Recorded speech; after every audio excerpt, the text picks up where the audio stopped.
My name is Megan Rhoden. My husband and I attend Life Church. We have 2 little boys, 8.5 and 10, and I'm here to share my story. I grew up in a Baptist church. I was involved in the youth group and the choir, and we were just at church all the time, but I just really didn't understand what it truly meant to follow Jesus or have a real relationship with him. So when I went to college, I didn't go to church, I didn't follow Christ, I just wanted to do my own thing, I wanted control of everything, and I just felt like nothing really went the way that I wanted it to, so I just became more and more distant.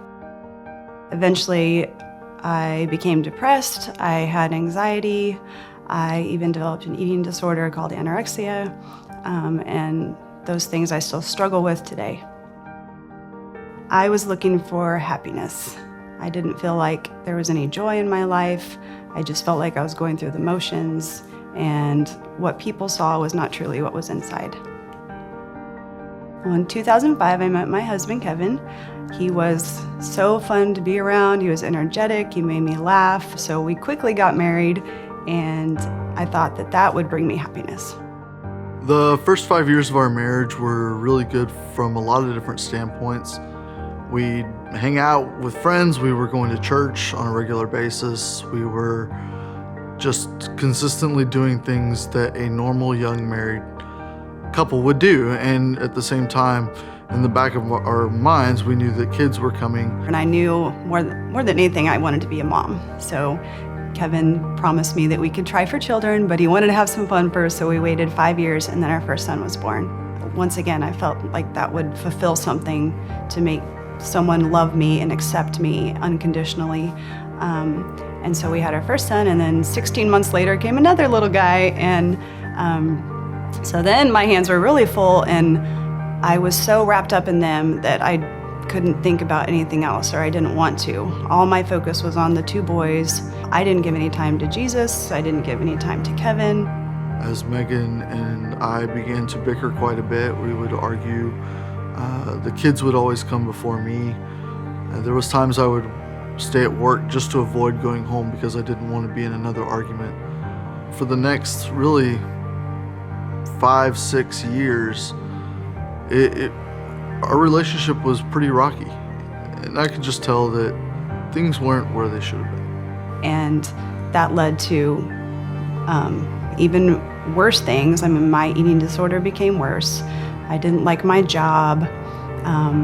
Nothing was ever good enough once again. Nothing was fulfilling me. Kevin didn't fulfill me. My children didn't fulfill me. And I decided to make the worst choice of my life, and I decided to betray my husband. And it was the most tormenting, gut-wrenching, depressing, agonizing pain I've ever been through. The love of my life, who I took a vow to stay true to, had just broken it, and I was absolutely crushed. Didn't know where I was gonna go, what I was gonna do. Just my world had crashed around me.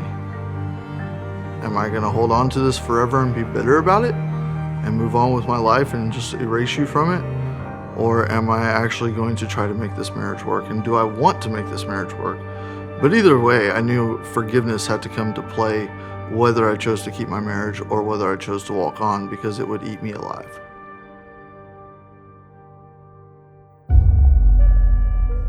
So it really took 2 to 3 months for me to get past the initial just shock, and I wasn't ready to make a decision on our marriage, but I knew if we were going to make this last, there was definitely a lot of things that we needed to change. Lo and behold, Pastor Bob speaking on forgiveness at the time.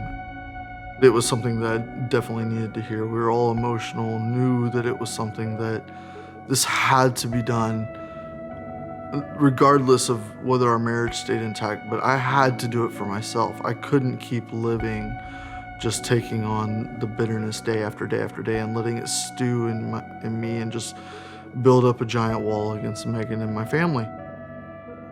I remember it was the day before Good Friday. It was April 18th, 2019. I asked her to basically accept my forgiveness. I told him absolutely everything. He knew me inside and out, and he still chose to forgive me. Through his forgiveness, that's when I truly saw Jesus' forgiveness, because Jesus knows all our sin. He knows everything we've done. He sees everything that we will do and ever do, and he still forgives us. I felt like I was good enough. Finally, that I was good enough, and that I didn't have to be perfect. It was a refreshing feeling. I hadn't felt that way in a long time. I felt alive, and after being dead for so many years. I no longer had to carry the shame and all this suffering that I had brought upon myself, that Jesus had taken it from me and that it was gone. It was unreal. I mean, I didn't even feel like I was living the same life. I just felt like a new person. I felt like there was hope for us and for our family, and that I could turn my life around. So if you ask me who Jesus is, he is our forgiver who has brought healing to our marriage and restoration to our souls.